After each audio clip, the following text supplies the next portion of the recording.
Hi friends, welcome to my channel. పచ్చి మామిడికాయ చట్నీ టేస్టీగా చాలా సూపర్గా ఉంది. చట్నీ అయితే మీరు ట్రై చేయండి మీ ఇంట్లో మామిడికాయలు ఉంటే. ఇప్పుడు మామిడికాయ చట్నీకి కావాల్సిన పదార్థాలు: మామిడికాయ, ఉప్పు, కారం, వెల్లుల్లిపాయ, తక్కువ ఇంగ్రీడియంట్స్తో. ఇప్పుడు మామిడికాయకి పైన తొక్కంతా తీసేసుకొని చిన్న చిన్న ముక్కలుగా చేసుకున్నాము. ఈ పచ్చడి రోట్లో చేసుకుంటే ఇంకా బాగుంటుంది. నేనైతే రోట్లో చేసేకి బరువే మిక్సీలో చేసి చూపిస్తున్నాను. ఇప్పుడు ఈ ముక్కలన్నీ మిక్సీ జార్లోకి వేసుకొని, ఇప్పుడు పొట్టు తీకోకుండా వెల్లుల్లిపాయలు, ఉప్పు, కారము వేసేసుకొని కచ్చా పచ్చగా ఆడించుకున్నాం కదా. ఇప్పుడు ఆడించుకున్న మిశ్రమం అంతా స్టవ్ మీద కడాయి పెట్టేసి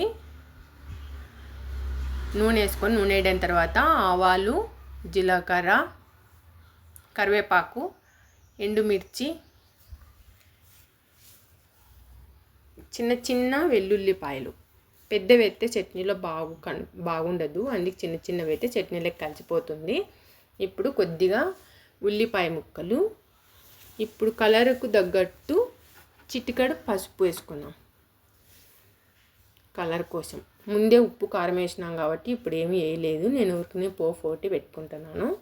ఇప్పుడు ముందుగా ఆడిచి పెట్టుకున్న చట్నీ అంతా ఇందులోకి వేసేసి కొద్దిసేపు అటు ఇటు తిప్పేసి ఒక 5 నిమిషాలు అట్లే లో ఫ్లేమ్లో మగ్గనిచ్చుకుంటే పచ్చివాసన రాకుండా, మనం అన్ని పచ్చి వాడిచ్చేసినాం కదా, అందుకు పచ్చివాసన రాకోకుండా ఉండేదానికి ఒక 5 నిమిషాలు మగ్గనిచ్చుకుంటే వేడి అన్నంలోకి పిల్లలకైనా పెద్దలకైనా ఎవరికైనా మనకు అన్నం లేనప్పుడు ఒక వారం రోజులు నిలువైనా పెట్టుకోవచ్చు.